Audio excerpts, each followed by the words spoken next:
बहुत बहुत स्वागत है फिर से मेरे यूट्यूब चैनल पर। तो ये है सब्जेक्ट आपका अर्बन जियोग्राफी। ठीक है। MA third semester Ram Manohar Lohia Awadh university का। तो पिछले वीडियो में हमने इस सूत्र तक हमने कवर कर लिया था और आज हम प्रश्न नंबर 11 से लास्ट क्वेश्चन तक कवर करेंगे। ठीक है। बिल्कुल फनी तरीके से, एकदम मस्त से। आपको कुछ जो भी फनी तरीके से बताया जाए वो आपको याद हो जाएगा। ठीक है। चलिए शुरुआत करते हैं। प्रश्न नंबर 11 क्या है? आधुनिक नगरों की प्रमुख समस्याएं है। पहले समस्या ही पढ़नी पड़ेगी क्या? चलो समाधान का सुझाव दीजिए। ठीक है। आधुनिक नगरों की प्रमुख समस्याएं क्या हैं? समाधान का सुझाव दीजिए। चलो देते हैं। नगरों के विकास के साथ उन्हें अनेक ऐसी समस्याओं का सामना करना पड़ता है जिनकी कभी उन्हें पहले चिंता तक न थी। उदाहरण के लिए जल की आपूर्ति, नगर की सफाई, यातायात व्यवस्था, आवश्यक उपयोगी सुविधाएं आदि। जैसे जैसे नगरों की जनसंख्या में वृद्धि होती जाती है, थोड़ा सा बड़ा करते हैं, वैसे वैसे इन सुविधाओं को और अधिक जुटाने की आवश्यकता बढ़ती जाती है। इनकी कमी होने पर नगर में अनेक समस्याएं पैदा हो जाती हैं। बड़े बड़े नगरों में ये सामाजिक बुराइयां विकराल विकराल विकराल रूप धारण कर लेती हैं। विकराल रूप धारण कर लेती हैं। इनमें गंदी बस्तियां, निवास स्थानों का अभाव, बेरोजगारी की समस्या, कारखानों में कार्य संबंधी असंतोषजनक दशाएं, आमोद प्रमोद तथा स्वास्थ्य सेवाओं की कमी पाई जाती है। भोजन संबंधी स्वास्थ्य भोजन संबंधी वस्तुएं शुद्ध नहीं मिलती। सामाजिकता का अभाव मिलता है। सामाजिकता तथा शिष्टाचार केवल समान कार्य करने वालों में ही होता है, जिसको भी संघों द्वारा सदैव बनाकर रखने का प्रयास किया जाता है। अन्यथा मनुष्य एक दूसरे से अपरिचित होता है। ममफोर्ड के शब्दों में, आधुनिक बड़ा नगर तकनीकी क्षेत्र में अपने आप में सांस्कृतिक अलगाव का अपूर्व अपूर्व उदाहरण प्रस्तुत करता है। प्रोफेसर रॉबसन का कहना है कि अधिक समय तक आधुनिक दशाओं में हाथी के समान विशाल आकार वाले नगरों के अनुपातों को न तो और अधिक सहा जा सकता है और न ही उनकी वृद्धि वांछनीय है। एडवुड ने बताया है कि नगरों का विशाल आकार बड़ा ही असंतोषजनक है। यह स्लीपद नामक रोग की भांति है। प्रत्येक व्यक्ति की यह इच्छा होती है कि वह नगर के मध्य भाग के समीप रहें, क्योंकि वहां पर लगभग सभी प्रकार की सुविधाएं उपलब्ध रहती हैं। नगर के केंद्र में व्यावसायिक प्रतिष्ठान अपना पांव जमाकर रिहायशी क्षेत्रों को पीछे ढकेलते जाते हैं। इस प्रकार जैसे जैसे व्यावसायिक क्षेत्र विकसित होता है, वैसे वैसे निवास क्षेत्र व्यावसायिक क्षेत्र को घेरते हुए नगर की सीमाओं का विस्तार करते चले जाते हैं। निवास क्षेत्र के पीछे हटने के साथ ही पानी तथा रोशनी का प्रदाय क्षेत्र बढ़ता जाता है। नगर की इस अवस्था में बहुधा पुराना व्यवसायिक केंद्र अपना महत्व खो बैठता है। नगर की सीमाओं का विस्तार होता होता है, परंतु उसका हृदय स्थल कमजोर पड़ जाता है। ऐसा ही विचार ममफोर्ड ने प्रकट किया है। विकसित देशों में बहुत से बड़े नगरों का विकास रुक गया है। केंद्राभिमुखी शक्ति के कारण नगर बाहर बाहर की ओर फैलते जा रहे हैं। विकासशील देशों में जहां नगरीय विकास अभी प्रारंभिक अवस्था में है, नगरों में अनेक समस्याएं अभी से उभर कर ज्वलंत रूप से सामने आ गई हैं। प्रश्न यह उठता है कि ये सब समस्याएं क्यों पैदा हो गई हैं? इनके कारण ये हो सकते हैं इनके कारण ये हो सकते हैं कि नगरों के आकार व उनके घनत्व में भारी वृद्धि का होना, नगरों के अपने समीपवर्ती क्षेत्र पर दैनिक आवश्यक सामग्री के लिए, जैसे दूध, साग, सब्जी, अनाज आदि के लिए बढ़ती हुई निर्भरता, नगरीय सुविधाओं का तेजी से विकास न किया जाना, आर्थिक साधनों की कमी, नगरों को व्यवस्थित रूप से न बसाया जाना आदि। इन सब बातों ने नगरों में अनेक समस्याएं पैदा कर दी हैं। अतः आवश्यक है कि सबसे पहले नगरों का आकार व उसके घनत्व को देखा जाए। पिछले वर्षों में बड़े नगरों ने अपने आकार में विशेष रूप से भारी वृद्धि की है। बड़े नगर और भी बड़े होते जा रहे हैं। भारत का दिल्ली नगर इसका सुस्पष्ट उदाहरण है, जिसकी जनसंख्या 1901 में केवल 2 लाख, 2001 में 127 2001 में 127.9 लाख तक पहुंच गई। अरे बाप रे! 1901 में 2 लाख थी और मात्र 10 साल में 127 लाख पहुंच गई। इतनी तेजी से जनसंख्या बढ़ने बढ़ने के हमको संसार में और भी अनेक उदाहरण मिलते हैं। हमारे देश में कोलकाता 132 लाख है, तथा कोलकाता में 132 लाख लोग हैं। बृहत्तर मुंबई 164 लाख है उसमें। मतलब मुंबई में 164 लाख भी अपने आकार में पिछले 40 वर्षों में भारी वृद्धि कर चुके हैं। इसमें इससे नगरों में अनेक समस्याएं पैदा हो गई हैं। इनमें आए दिन दुर्घटनाएं, ट्रैफिक अनियंत्रण, पानी की कमी, दैनिक उपयोग की वस्तुओं की कमी, मकानों की कमी या फिर उनके किराए का बहुत ऊंचा होना आदि जैसी बुराइयां घर कर गई हैं। विश्व के बड़े बड़े नगरों में जनसंख्या घनत्व के आंकड़े इस बात को प्रकट करते हैं कि वहां पर मानव झुंडों की भांति एकत्रित हो गया है और नगरीय जीवन बिता रहा है। फिलाडेल्फिया में जहां प्रति वर्ग मील 15,100 मनुष्य रहते हैं, वहां न्यूयॉर्क में 25,000, शिकागो में 16,400, लंदन में 28,618, मॉस्को में 40,800, पेरिस में 67,976 और टोक्यो में 37,216 मनुष्य रहते हैं। भारत में कोलकाता में 73,182, मुंबई में 48,400, चेन्नई में 22,300, अमृतसर में 24,800 और दिल्ली में 55,000 मनुष्य प्रति वर्ग मील रहते हैं। कुछ विशिष्ट भागों में तो यह घनत्व और भी अधिक है। उदाहरणार्थ मुंबई के बी वार्ड में प्रति वर्ग मील 72,000 मनुष्य तथा कोलकाता के प्रथम वार्ड में यह घनत्व 80,000 मनुष्यों का है। इतना अधिक घनत्व तो दो शहरों न्यूयॉर्क तथा लंदन में भी नहीं पाया जाता, जितना भारत के एक शहर में भी पाया जाता है। 1970 में किए गए सर्वेक्षण के अनुसार भारत के दिल्ली नगर में तो यह घनत्व मुंबई तथा संसार के अन्य नगरों से कई गुना अधिक दिखाई देता है। जितनी छोटी दिल्ली है उतना ज़्यादा जनसंख्या है। यहाँ जनसंख्या का औसत घनत्व 1,50,000 व्यक्ति प्रति वर्ग मील है। यह अमेरिकी नगरों में अधिकतम घनत्व से 4-5 गुना अधिक है। ठीक है, अगर जितना अमेरिका में एक नगर में जितने लोग रहते हैं उससे 5-4 गुना अधिक है। मुंबई, कोलकाता और दिल्ली में सबसे घने आबादी वाले हिस्सों में जनसंख्या का घनत्व 4 लाख से 6 लाख व्यक्ति प्रति वर्ग किलोमीटर तक पहुंच गया है।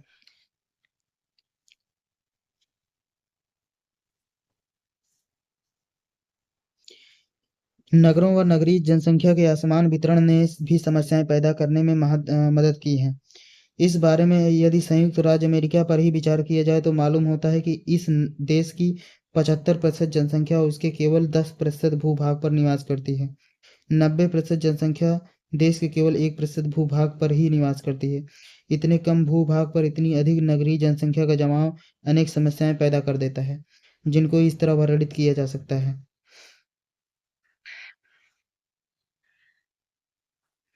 पहला, रहने के मकानों की कमी व गंदी बस्तियों का प्रादुर्भाव। दूसरा है नगरीय सुविधाओं की कमी। तीसरा है स्वास्थ्य एवं चिकित्सा सुविधाओं का अभाव। चौथा है दैनिक उपभोग सामग्री का अभाव। पांचवा है मकानों के किराए का ऊंचा होना। छठवां है प्रशासकीय सुविधाओं का अभाव। सातवां है उपनगरों का प्रसार।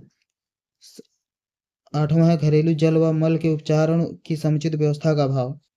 नौवां है नगरों में बढ़ते कचरों के निपटान की समस्या। 10वां है नगरों में बढ़ते हुए वाहन तथा उनसे फैलने वाला प्रदूषण आदि।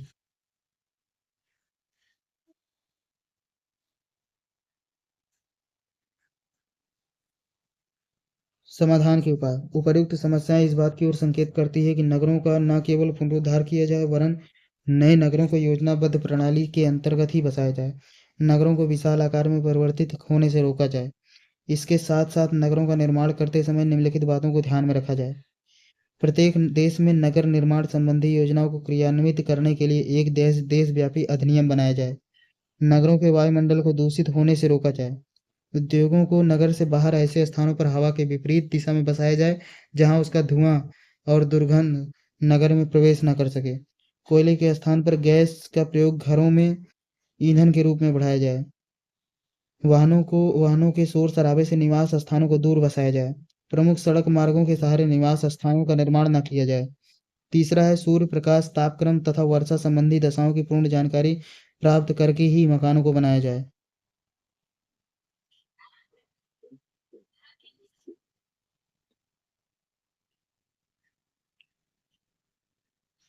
चौथा है नगर का ढांचा नगर वासियों की सामाजिक आर्थिक दशाओं के अनुरूप होना चाहिए।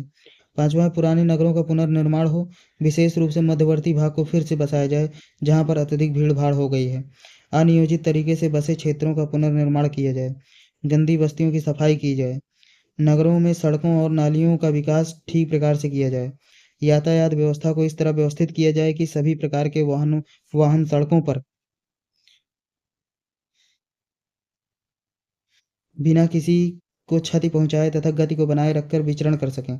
भारी वाहनों के लिए रिंग मार्ग का विकास किया जाए, भूमिगत रेल मार्गों का विकास किया जाए, आवश्यकता हो तो खंभों पर सड़कों व रेल मार्गों की स्थापना की जाए। अतः नगरों को वर्तमान समाज की आवश्यकता के अनुरूप बनाया जाए। नगरों की व्याख्या करते हुए मम्फोर्ड ने कहा है, अपने पूरे पूरे अर्थ में नगर एक भौगोलिक इकाई है, एक आर्थिक व्यवस्था है, एक औद्योगिक प्रसारण है, समाज कार्य का नाट्य स्थल और सामूहिक एकता का सुंदर समन्वय तथा चिन्ह है। ठीक है, अब आगे चलते हैं प्रश्न नंबर 12। लास लॉस लॉस द्वारा प्रतिपादित बाजार केंद्र सिद्धांत के विवेचना कीजिए और क्रिस्टॉलर और लॉस की तुलना कीजिए। ऑगस्ट लॉस का सिद्धांत। यार ऐसे ऐसे शब्द आते हैं ना एक बार तो देख के ही मजा आ जाता है। चलो, अब लॉस कभी नहीं भूलेगा आपको। ठीक है, लास लास एक जर्मन भूगोलवेत्ता था। उसने क्रिस्टॉलर द्वारा प्रतिपादित बस्तियों के षटकोणीय प्रतिरूप से अपनी सहमति व्यक्त की थी, परंतु उसने इसके अंतर्गत अवस्थिति की प्रणालियों के विपर्यास रूप भी प्रस्तुत किए थे। लास ने कृषि के गांवों की सघन बस्तियों के वितरण को त्रिभुजाकार प्रतिरूप में माना था। उसने केंद्रों तथा बाजार क्षेत्रों का अनुकूलन त्रिभुजीय षटकोणीय प्रतिरूप सिद्ध किया था। निम्नांकित चित्र में लाश द्वारा की प्रणाली प्रदर्शित की गई है। इसमें आधारभूत प्रतिरूप को षटकोणों के समुच्चय द्वारा दिखाया गया है। प्रत्येक षटकोण के अंतर्गत 18 गांव काले बिंदुओं द्वारा प्रदर्शित किए गए हैं और प्रत्येक उनके मध्य केंद्रीय गांव स्थित है जिसमें उन बाहरी 18 गांवों का बाजार है।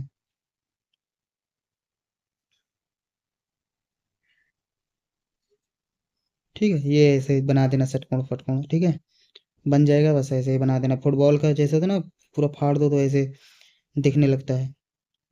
एक चद्दर उसी तरह बन जाएगी षटकोण की तरह, तो ऐसे बना देंगे। ठीक है, और यहाँ पे जो स्पेशल बनाया गया है,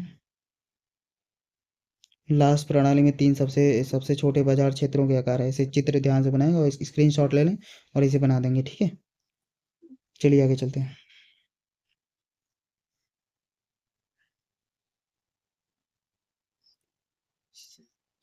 केंद्रीय गांव के सभी उच्चतर क्रम की विक्रय वस्तुओं की अवस्थितियों के कारण उनकी अवस्थिति प्रतिरूप को समझाते हुए लास ने बताया कि आधारभूत षटकोणीय क्षेत्र की 1 गुनी से 3 गुनी तक की समस्त बाजार क्षेत्र आवश्यकताओं की अवस्थिति का प्रतिरूप के बराबर 3 नेटवर्क होगा। दूसरा है आधारभूत षटकोण के 3 गुने से 4 गुने तक बाजार क्षेत्र की आवश्यकताओं की अवस्थिति का प्रतिरूप के बराबर 4 पैटर्न होगा। आधारभूत षटकोण के 4 गुने से 7 गुने तक के बाजार क्षेत्र की आवश्यकताओं की अवस्थिति का प्रतिरूप के बराबर 7 होगा। ठीक है, उपयुक्त तीनों प्रकार के आधारभूत बाजार क्षेत्रों के आकार लास के रेखा चित्र में दिखाए गए हैं। चित्र में सबसे बड़ा बिंदु, थोड़ा सा छोटा कर लेते हैं, यहीं पे चित्र समझ लेते हैं। ठीक है, चित्र में सबसे बड़ा बिंदु एक महानगर है। ठीक है, इसके बाहर चारों ओर एक के बाद दूसरे षटकोण के उत्तरोत्तर जाल स्थित हैं। क्योंकि ये बहुत से जाल हैं, इसलिए गांव में होने वाले कार्यों में भिन्नता होगी। इन गांवों की अवस्थिति प्रतिरूप के विषय में लास ने एक अन्य कल्पना दी है। यदि इस महानगर के चारों ओर इन विभिन्न षटकोण जालों को इस प्रकार घुमाया जाए कि गांव या केंद्रों में कार्यों की अधिकतम समानता हो जाए, तो गांव की अवस्थिति और कार्यों का ऐसा प्रतिरूप होगा जैसा प्रस्तुत रेखा चित्र में दिखाया गया है। ठीक है, लास्ट द्वारा प्रतिपादित आर्थिक भूदृश्य का चित्र है ये, इसको ध्यान में रख लेंगे और इस रेखा चित्र को भी देख लेते हैं। ठीक है, बस्तियों के लास्ट द्वारा बतलाए गए बस्तियों के वृत्त में 6 खंड हैं। ये चित्र जो है, ठीक है, प्रस्तुत चित्र में ऐसे वृत्त का खंड दिखाया गया है जिसका केंद्र बिंदु सी महानगर है। ठीक है, जिसमें आधारभूत षटकोण के बाजार क्षेत्रों के 1 3 4 7 9 12 13 16 19 21 25 गुनी वस्तुओं का उत्पादन होता है। प्रत्येक गांव में एक वस्तु बनाई जाती है, परंतु इस बिंदु से बाहर कार्य का काफी विश्लेषण है। सी से ए तक विशेषीकरण की संख्या 0, 3, 2 और 5, 3 और 8, 11 आदि हैं। इस प्रकार लाश द्वारा प्रतिपादित आर्थिक दृश्यभूमि में बस्तियों के वृत्त में 6 खंड होते हैं। प्रत्येक खंड के 2 भाग होते हैं, जिनमें से एक भाग में 3 तीव्र विशेषीकरण होते हैं तथा दूसरे भाग में क्रिया बहुत कम क्रिया जहां तहां रहती है। ठीक है, ऐसे चित्र बना देंगे और इसके बारे में इधर उधर का लिख देंगे, काम हो जाएगा। ठीक है, बहुत सारा इसमें चीज़ें लिखी हुई हैं, तो एक टिकटो नहीं लिखना है, एग्जैक्ट नहीं लिखना है, सब चित्र बना देंगे। चित्र तो आप देख कर ही बनाएंगे बढ़िया से। ठीक है, बढ़िया से बना देंगे उसको, और इसके बारे में कुछ नहीं इधर उधर लिख देंगे। ठीक है, चलिए चलते हैं। केंद्र में केंद्र बिंदु केंद्र के लिए सी का प्रयोग कर देना, बाकी सब प्रयोग कर देना इधर उधर, हो जाएगा काम। चलिए आगे चलते हैं। क्रिस्टॉलर और लाश की तुलना। क्रिस्टॉलर और लाश के द्वारा प्रतिपादित मानवीय बस्तियों के पदानुक्रम में यद्यपि बहुत सी समानताएं हैं, फिर भी कुछ बातों में भिन्नताएं भी हैं। क्रिस्टॉलर ने बस्तियों के पदानुक्रम को सबसे ऊंचे क्रम में आरंभ किया था, जिसमें सबसे पहले महानगरीय केंद्रों की अवस्थिति को रखा गया था। लाश ने अपने पदानुक्रम को सबसे नीचे क्रम की वस्तुओं से आरंभ करके ऊपर की ओर बढ़ाया था। क्रिस्टॉलर का मत था कि सभी निम्न स्तरीय केंद्र स्थितियों का बड़े केंद्रों की अवस्थितियों में विचार किया जाना आवश्यक है। लाश ने कई विभिन्न अनुकूलतम स्थितियों का विचार करके उनको एक समग्र प्रतिरूप में एकत्रित किया था। क्रिस्टॉलर और लाश दोनों में इस बात पर सहमति थी कि जनसंख्या के समान घनत्व वाले किसी आबादित मैदानी प्रदेश में यदि सभी दिशाओं में समान आगमन और परिवहन हो सकता है, तो प्रदेश में किसी एक वस्तु के उत्पादन विक्रय के लिए केंद्रों का प्रतिरूप ऐसा होगा कि आ उत्पादन स्थलों तथा फुटकर स्टोर्स की अवस्थितियों का त्रिभुजाकार ट्रायंगुलर प्रतिरूप होगा तथा दो आ का मतलब क्या है, बाजार क्षेत्रों का षटकोणीय प्रतिरूप होगा। लाश ने इस सिद्धांत के स्पष्ट प्रमाण प्रस्तुत किए थे, मतलब आ और आ पॉइंट थे। ठीक है, ये था। इसमें यह मान लिया गया था कि पहला पॉइंट है, प्रत्येक दुकान या फर्म की स्थिति पूरी तरह लाभप्रद है। दूसरा है, प्रत्येक उपभोक्ता को सेवाएं प्राप्त हो जाती हैं। तीसरा है, असामान्य लाभ नहीं होते हैं। चौथा है, बाजारों के क्षेत्र इतने छोटे हैं कि जितने की संभवतः हो सकते हैं। पांचवा, और बाजार क्षेत्रों की सीमाएं उपभोक्ताओं की उदासीनता के बिंदु हैं, अर्थात वहां के उपभोक्ता उस केंद्र तक जाकर सेवा प्राप्त करने में कुछ उदासीन से रहते हैं। चौथा, भिन्न वस्तुओं के बाजारों के परस्पर ग्रथित जालों की उत्पत्ति दो प्रकार से होती है, जो एक दूसरे से बिल्कुल भिन्न है।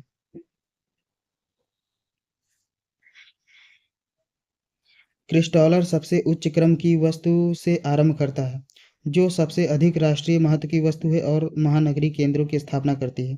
लॉस सबसे निम्न प्रकार की सबसे अधिक स्थानीय वस्तु से आरंभ करता है। क्रिस्टॉलर ने केंद्रीय स्थानों का जो पदानुक्रम प्रतिपादित किया था, उसमें पहला केंद्रों के स्तर तथा दूसरा वस्तुओं के वर्ग एयर ग्रुप्स होते हैं, जो निम्नवत हैं। पल्ली, देखिए पल्ली जो है सबसे निम्नतम स्तर का कार्य वर्ग, गांव दूसरे स्तर का कार्य वर्ग, कस्बा तीसरे स्तर का कार्य वर्ग, छोटा नगर चौथे स्तर का कार्य वर्ग, प्रादेशिक नगर पांचवां स्तर, प्रादेशिक नगर छठा स्तर, राष्ट्रीय महानगर सातवां स्तर।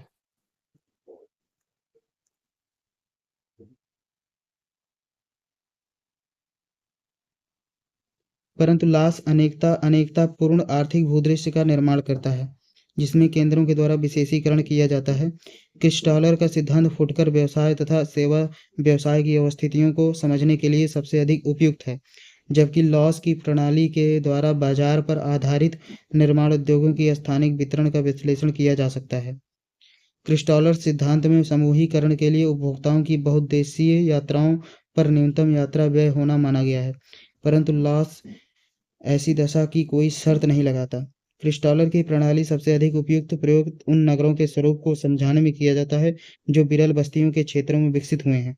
लॉस की प्रणाली सबसे छोटी तथा सबसे कम विशेषीकरण की बस्ती से आरंभ होती है और यह सघन आबादी की बस्तियों के क्षेत्र में आर्थिक परिवर्तन को समझाने के लिए सर्वोत्तम है। 13वां प्रश्न, नगरीय आकारिकी का प्रभाव डालने वाले कारकों की व्याख्या कीजिए। नगरीय आकारिकी मॉर्फोलॉजी, ठीक है ना। जैसे आकार की हमारा शरीर है, ठीक है ना, इसको आकार की बोलते हैं। एक आकार है। चलिए इसको कवर करते हैं अभी। हाँ, तो प्रश्न नंबर 13 है, नगरीय आकारिकी का प्रभाव डालने वाले नगरीय आकारिकी पर प्रभाव डालने वाले कारकों की व्याख्या कीजिए। देखिए, नगरीय आकारिकी से अभिप्राय स्थानिक इकाई नगर के भीतर पाए जाने वाली विशेषताओं और प्रतिरूपों से उसके संबंध से होता है। ओम प्रकाश सिंह के अनुसार नगर के भीतर पाए जाने वाले भिन्न भिन्न स्वरूप और संरचनात्मक प्रतिरूप उसकी आकारिकी का परिचय देते हैं। नगरीय आकारिकी में नगर के भीतर के भाग सहित उसके कुल बाह्य स्वरूप को शामिल किया जाता है। इसमें नगर के भीतर विद्यमान विशेषताओं का भौतिक एवं कार्यात्मक दोनों तरह का विश्लेषण किया जाता है। इसमें नगर के भिन्न भिन्न क्षेत्रों, स्थानों या इकाइयों की, जिनमें मकानों और सड़कों सहित सभी निर्माणों, संस्थाओं, सेवाओं और लोगों को भी शामिल किया जाता है। भौतिक व्यवस्थाओं, उपयोगों एवं अंतर संबंधों की वैज्ञानिक विवेचना करते हैं। स्मेल्स के अनुसार नगरीय आकारिकी में नगरीय क्षेत्रों की प्रकृति, उनके कार्य व स्वरूप, इन क्षेत्रों की पारस्परिक स्थिति तथा उनकी पारस्परिक सामाजिक निर्भरता आदि बातों का अध्ययन भौगोलिक विश्लेषण का निर्माण करता है। R. E. मर्फी के अनुसार आकारिकी अध्ययनों में नगरीय क्षेत्र के स्वरूप संबंधी तत्वों, गलियों व सड़कों की व्यवस्था, भवनों के स्वरूप तथा वस्तुतः संपूर्ण स्तरीय भूदृश्य का अध्ययन किया जाता है। डिकिंसन के अनुसार आकारिकी का संबंध बसाव के प्लान एवं निर्मित क्षेत्र से है, जिसे उत्पत्ति, वृद्धि और प्रकार के संदर्भ में प्रेक्षित और विश्लेषित किया जाता है। विभिन्न लोगों के मतों से स्पष्ट है कि आकारिकी के अंतर्गत नगर के भीतर पाई जाने वाली दो विशेषताओं, पहला नगर का भौतिक स्वरूप एवं व्यवस्था तथा दूसरा नगर की आंतरिक कार्यात्मक संरचना का अध्ययन किया जाता है। नगर आकारिकी को प्रभावित करने वाली शक्तियाँ। देखिए, चार्ल्स बी कोल्बी ने नगरीय आकारिकी को प्रभावित करने वाली शक्तियों को दो भागों में विभाजित किया है। पहली है केंद्रोन्मुखी शक्तियाँ। नगर के रूप में विकास की प्रारंभिक अवस्था में केंद्रोन्मुखी शक्तियाँ कार्य करती हैं। ये शक्तियाँ नगर के केंद्रीय भागों की ओर सभी चीज़ों को आकर्षित करने का काम करती हैं। कोल्बी ने केंद्रोन्मुखी शक्तियों को 5 उपवर्गों में रखा है। ए पॉइंट है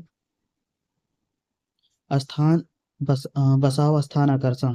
इस प्रकार के आकर्षण में पूजा स्थल, मठ, मंदिर, मस्जिद, जनसंख्या का जमाव व विभिन्न संस्थानों की स्थापना मुख्य होती है। बी पॉइंट प्रकार्यात्मक सुविधा। जब किसी स्थल पर प्रशासकीय कार्यों का जमाव होने लगता है तो नगर की आकारिकी प्रभावित होने लगती है।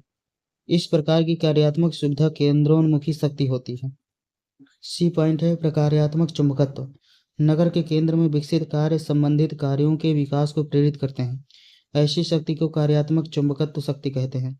इनसे नगरों की अनियोजित आकारिकी का निर्माण होता है। डी पॉइंट है प्रकार्यात्मक प्रतिष्ठा। नगर के विविध कार्य एक दूसरे के अस्तित्व के लिए विकसित किए जाते हैं। यह प्रकार्यात्मक प्रतिष्ठा शक्ति को बताता है। ई पॉइंट है मानवीय समीकरण।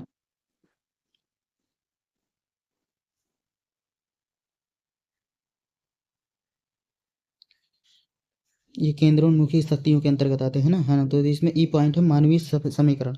नगर के केंद्रीय भाग में समृद्ध व संपन्न परिवार अपने कार्यस्थलों की स्थापना में दिलचस्पी लेते हैं। नगर के मध्य भाग में जहां इस प्रकार की शक्ति के संकेंद्रण करती है, वह भाग सबसे अधिक कीमती होती है। तो ये 5 पॉइंट थे, ठीक है, इसको देख लेंगे। इसके बाद है अब केंद्रीय शक्तियाँ। ये शक्तियाँ नगर केंद्रों से दूर रखने, फैलाने या अलग करने के लिए उत्तरदायी होती हैं। नगर का विकास तथा नगर के आकार को बनाने में अब केंद्रीय शक्ति का ही हाथ होता है। यह शक्ति नगर के सीमावर्ती क्षेत्र के विकास में सहायक होती है। इससे कम कीमत वाली खाली पड़ी विस्तृत भूमि पर नगर फैलने लगता है। लोगों की खुले स्थानों पर रहने की इच्छा, नगर के भीतर यातायात की भीड़ का स्थान का अभाव, केंद्र भाग में जमीन की ऊंची कीमत, सेवाओं में संलग्न लोगों की नगर के बाहरी छोर पर रहने की इच्छा, यातायात सुविधाओं की उपलब्धता, सुव्यवस्थित जल प्रवाह आदि अब केंद्रीय शक्तियों का निर्माण करते हैं। अब केंद्रीय शक्तियों को निम्न 3-6 वर्गों में रखा जा सकता है। पहला है स्थल शक्ति, दूसरा स्थानिक शक्ति, तीसरा पारिस्थितिक शक्ति, चौथा है सामाजिक मूल्यांकन की शक्ति। पांचवा है बसाव का स्तर एवं संगठन। छठवां है मानवीय समीकरण। डिकिंसन महोदय ने नगर के भीतर भिन्न भिन्न कार्यों की स्थापना, उपयोगों और वितरण में 7 प्रकार की शक्तियों का उल्लेख किया है। इनमें आर्थिक विशेषता, सामाजिक अभिरुचि तथा सरकारी विधि निर्माण जैसे तत्व कार्य करते हैं। ये शक्तियां हैं। पहला है केंद्रीकरण। केंद्रीकरण केंद्रोन्मुखी शक्तियों का परिणाम है, जिसमें स्थान के घर्षण को दूर करने के लिए लोगों और उनके कार्यों की प्रवृत्ति नगर में केंद्रीभूत होने की होती है। इस शक्ति के कारण प्रत्येक कार्य उस स्थल पर स्थित होना चाहता है जहां कीमत और समय दोनों के संदर्भ में दूरी न्यूनतम हो। केंद्रीकरण की प्रक्रिया ही अतीत में नगरों के जन्म और वर्तमान में उनके विकास का मूलभूत कारण रही है। चलिए आगे आते हैं। संकेंद्रण। नगर के भीतर आवासीय और गैर आवासीय भूमि उपयोगों या कार्यों की स्पष्ट क्षेत्रों में संकेंद्रित या पूंजीभूत होने की प्रवृत्ति को संकेंद्रण कहते हैं। केंद्रीय व्यापार क्षेत्र तथा व्यापार के अन्य उपक्षेत्रों, औद्योगिक, आवासीय, प्रशासकीय या अन्य कार्यात्मक क्षेत्रों का विकास मुख्यतः इसी शक्ति का परिणाम है। तीसरा है बाह्य संकेंद्रण अथवा बाह्य विस्थापन या एकत्रीकरण।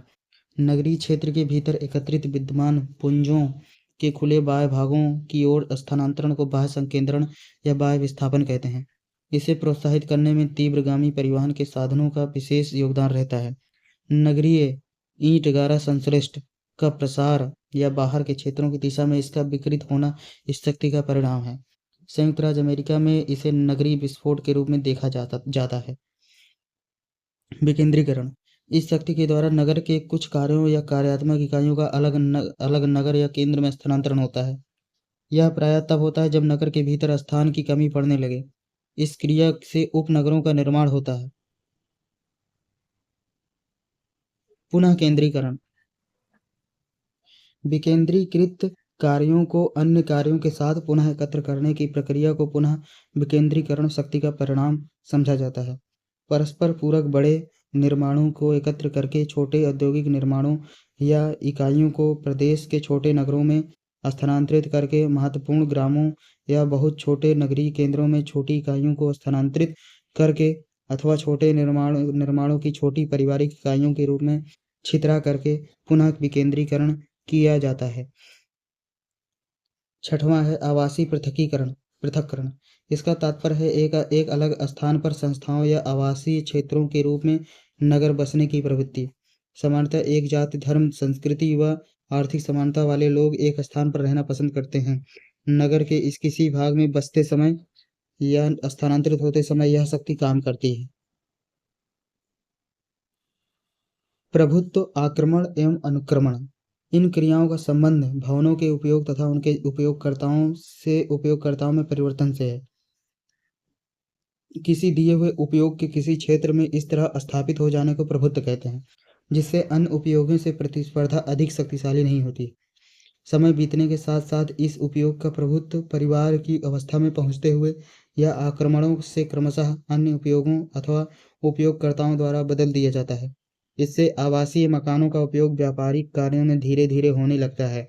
इस प्रकार के परिवर्तनों को अनुक्रमणीय बसाव की संज्ञा दी जाती है।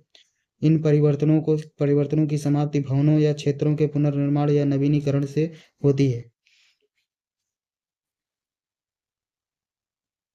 महानगरों के संदर्भ में नगरीय अपराध की व्याख्या कीजिए। यह एक कहावत सी बन गई है कि नगर अपराध का केंद्र है।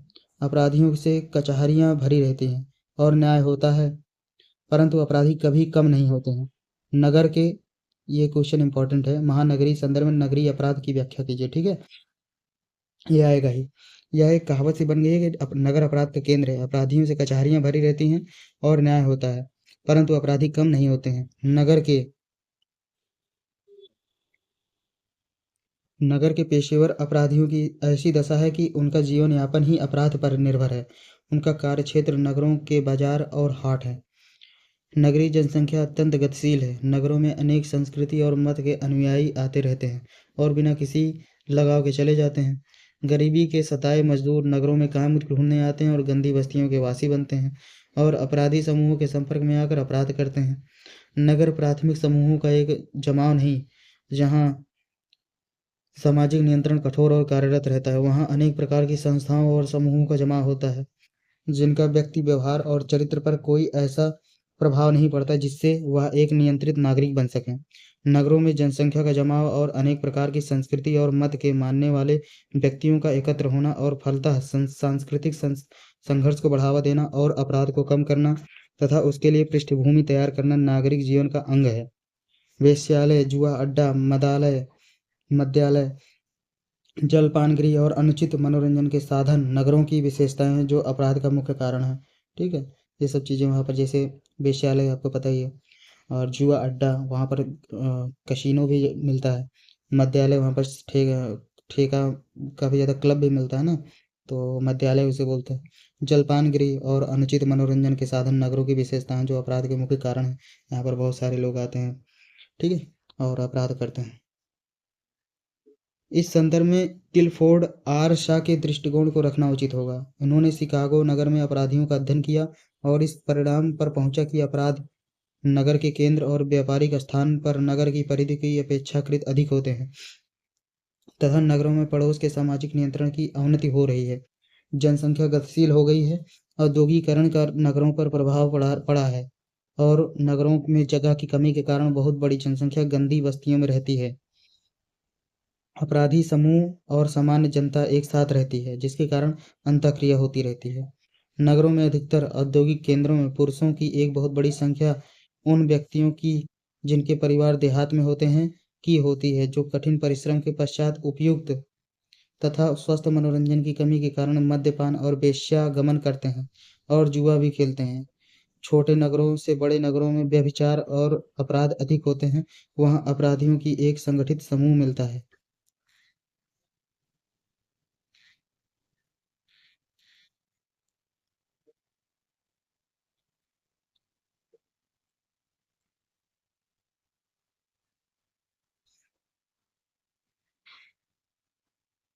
नगरीय क्षेत्रों में अपराध के कारण। अपराध के मूल में अनेक कारक निहित हैं। किसी कारक विशेष को अपराध के लिए उत्तरदायी नहीं माना जा सकता। नगरों में मोटे तौर पर अपराध के विभिन्न कारणों में निम्नलिखित प्रमुख हैं। नगरों में अधिक तथा विभिन्न संस्कृति की जनसंख्या का पाया जाना, विदेशियों की संतानों की उपस्थिति, यूरोप और अमेरिका के नगरों में पाई जाने वाली अवस्था, पारिवारिक जीवन का नाश, बाल अपराधी समूह का बढ़ाव, सरलता से धन प्राप्त करने की भावना का बढ़ाव जिसका कारण चलचित्र है। धनी और गरीब के बीच अधिक अंतर, जिसके कारण गरीबों के अंदर असंतोष उत्पन्न होता है। नगरों में स्त्रियों की बहुत कम जनसंख्या में होना, नगरों में पेशेवर अपराधियों का होना, धनिकों और उद्योगपतियों द्वारा बदमाशों को शरण देना और उनके द्वारा धनोपार्जन करना, आपराधिक गिरोहों में परस्पर मारपीट, नगरों में अस्वस्थ और बीमार व्यक्तियों का अधिक पाया जाना, बैंक तथा अन्य नकद द्रव्यों की मौजूदगी, गतिशील व्यवसायों की उपस्थिति जैसे रिक्शा तथा जूता पॉलिश, कुलीगिरी आदि, चलचित्रों का बाहुल्य तथा उनमें बुरे प्रभाव डालने वाले चित्रों की अधिकता, सबसे खतरनाक चीज़ है भाई साहब ये। ठीक है, समझ गए होंगे। नए नए फैशन का प्रादुर्भाव और उनकी नकल के लिए धन का अभाव, नगरों में अपराधियों के छिपने तथा भागने की साधनों की अधिकता, मोटर बस तथा रेलवे साधनों की अधिकता, औद्योगिक केंद्रों की नगरों में अधिकता। ठीक है, नगरों में अपराध के मुख्य कारण क्या है? नगरीय क्षेत्रों में अपराध के विभिन्न कारण निम्न हैं। अपर्याप्त आवास, नगरों में जनसंख्या का जमाव होने के कारण रहने की समस्या अति विषम है। गंदी बस्तियों में अनेक मत और संस्कृति के व्यक्ति रहते हैं, जिनमें परस्पर अंतःक्रिया होती रहती है और जिनके कारण अपराध बढ़ते हैं। आमतौर पर ऐसी गलियों में वेश्यावृत्ति होती है, अपराधी गिरोह रहते हैं और आपस में मारपीट भी खूब हुआ करती है। निर्धनता, गरीबी अपराध के लिए एकमात्र कारण ही नहीं मानी जा सकती, परंतु इसका संबंध अपराध से दो प्रकार से हो सकता है। का निर्धन व्यक्तियों का नगर के धनी व्यक्तियों से सामंजस्य न स्थापित कर पाना, निर्धनता के कारण कुछ व्यक्तियों में धनिकों के सदृश पहनने और आराम करने की इच्छा को धक्का लगना। इस प्रकार निर्धनता अपराधी बनने में सहायक होती है। नगरों में धनी और गरीब में अधिक अंतर पाया जाता है, जिसके कारण ईर्ष्या और वैमनस्य पैदा होता है। जनसंख्या की गतिशीलता। जनसंख्या की गतिशीलता को अपराध की दर से जोड़ा गया है। शाह और मैके ने अपराध की दर और गतिशीलता के प्रतिमान में संबंध स्थापित किया है और वे इस निष्कर्ष पर पहुंचे हैं कि ज्यों-ज्यों जनसंख्या की गतिशीलता बढ़ती है, त्यों-त्यों अपराध भी बढ़ता है। अपराध के संबंध में यह गतिशीलता अनेक प्रकार से महत्वपूर्ण है। जनसंख्या इसलिए गतिशील हो सकती है क्योंकि वहाँ व्यक्ति रहना नहीं चाहते और उससे अच्छा स्थान पा सकते हैं। ऐसी दशा में पड़ोसी संबंध स्थापित नहीं हो सकता, जो अपराध निरोधन में सहायक है। सामाजिक संयोजन। नगरों में विभिन्न सांस्कृतिक परिवेश के लोग निवास करते हैं, इसके अतिरिक्त औद्योगिक नगरों में ऐसे श्रमिकों की संख्या अधिक रहती है जिनके परिवार गांव में रहते हैं, जिन पर कोई भी पारिवारिक तथा पड़ोस की रोकथाम नहीं होती। उन्हें अपनी इच्छा के समक्ष संपूर्ण नियंत्रण की बलि देना बुरा नहीं लगता। खानाबदोश नगरों के छोर पर अधिकतर पाए जाते हैं, जो अपराध को बढ़ावा देते हैं और रात के समय नशे में चूर व्यक्तियों की हत्या करके उनकी संपत्ति का अपहरण करने में निपुण होते हैं। अनेक प्रकार के अपराधी अपना नाम और रूप बदल कर नगरों में शरण लेते हैं। गांवों से निकाली गई स्त्रियां नगरों में आकर वेश्यावृत्ति अपनाकर अपना निर्वाह करती हैं। औद्योगिकृत औद्योगिकरण औद्योगिकरण का नगरीय क्षेत्र पर बड़ा, ये जो ऊपर वाला पॉइंट था ये भी बहुत दर्दनाक ही है। ठीक है। औद्योगिकरण औद्योगिकरण का नगरीय क्षेत्र पर बड़ा प्रभाव पड़ता है। हो सकता है कि औद्योगिकरण केंद्र पहाड़, छोटे-मोटे पहाड़ी गांव और सुनसान स्थान होता है अथवा एक गांव होता है, नगर में परिणत कर दिया जाता है। इसलिए औद्योगिकरण का स्थान अपराध के कारणों में मुख्य है। इसी कारण सैमुअल बटलर ने औद्योगिकरण द्वारा प्रदत्त सभ्यता को गंदी सभ्यता का नाम दिया है। औद्योगिकरण के फलस्वरूप परंपरात्मक नैतिक मूल्य प्रभावहीन हो गए हैं। औद्योगिक नगरों में गंदी बस्तियों का विकास हुआ है। छठवां है औद्योगिक थकान। नगरीय उद्योग धंधे मशीनों की सहायता से संपन्न होते हैं। इसमें मनुष्य को एक ही प्रकार का कार्य करना पड़ता है, उसमें किसी प्रकार का परिवर्तन नहीं होता।